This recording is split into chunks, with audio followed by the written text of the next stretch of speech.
1박 2일 국빈 방문이 품격 있는 나라에서 있는 일입니까? 과거 미국이 아시아 순방에서 한국과 일본에서의 체류 일정을 균형 있게 관리한 점을 보면 이는 있을 수 없는 일입니다. 네, 한국은 1박 2일, 일본은 2박 3일. 트럼프 미국 대통령의 방한 기간이 일본보다 짧아서 한국 홀대라는 주장들이 잇따라 나왔습니다. 특히 국빈으로 방문하는 데 머무는 기간이 짧다는 것이죠. 과거 미국 대통령들의 방한 사례를 중심으로 팩트체크해서 살펴봤습니다. 오대영 기자, 이런 일이 처음입니까? 우선 1박 2일 방한은 여러 차례 있었습니다. 네. 가장 최근인 2014년 버락 오바마 전 미국 대통령이 1박 2일간 한국을 찾았습니다. 오바마 전 대통령은 2009년에도 1박 2일 일정으로 방한했습니다.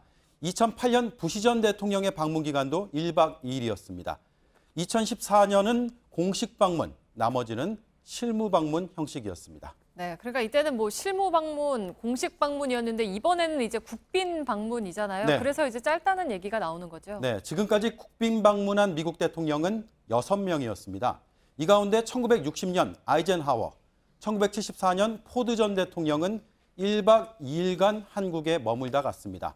나머지 4번은 2박 3일 일정이었습니다. 처음 있는 일이 그래서 아닙니다. 네, 그리고 이제 또 하나의 비판이 일본보다 짧다라는 건데, 그러니까 미국이 그동안에는 한일 간의 균형을 좀 맞춰왔는데 이번에는 아니다라는 주장이잖아요. 네, 한국과 일본의 방문 일수가 늘 같았던 것은 아닙니다. 오히려 달랐던 적이 더 많습니다.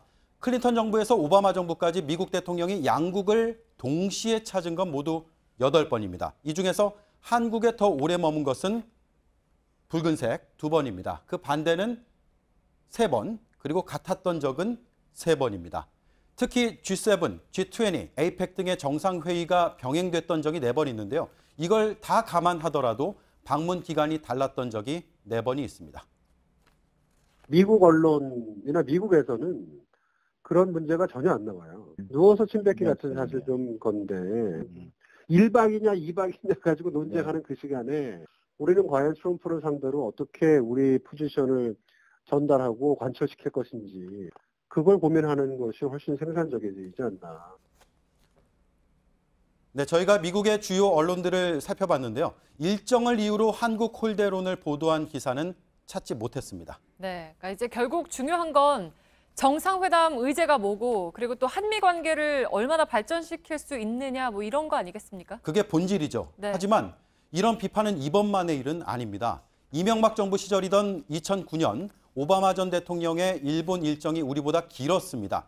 당시 야당에서는 나라의 위치가 어디쯤이 있는지 깊은 회의와 실망을 느끼지 않을 수 없다. 이런 비판이 나왔습니다. 이에 대해서 당시 청와대는 체류 시간보다 성과가 중요하다고 반박을 했습니다.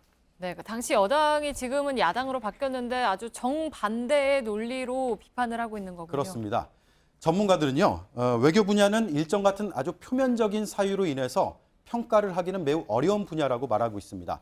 1983년에 레이건 전 대통령의 방한이 대표적인데 당시의 정부는 이미 오래전에 레이건이 흔쾌히 수락을 했다라는 점을 대대적으로 홍보했습니다. 하지만 30년 뒤에 비밀이 해제된 이 외교부 문건에는 전두환 씨가 집권 뒤 3년간 지속적으로 레이건 방한을 부탁을 했고 이를 여러 차례 거절당한 정황이 담겨 있습니다.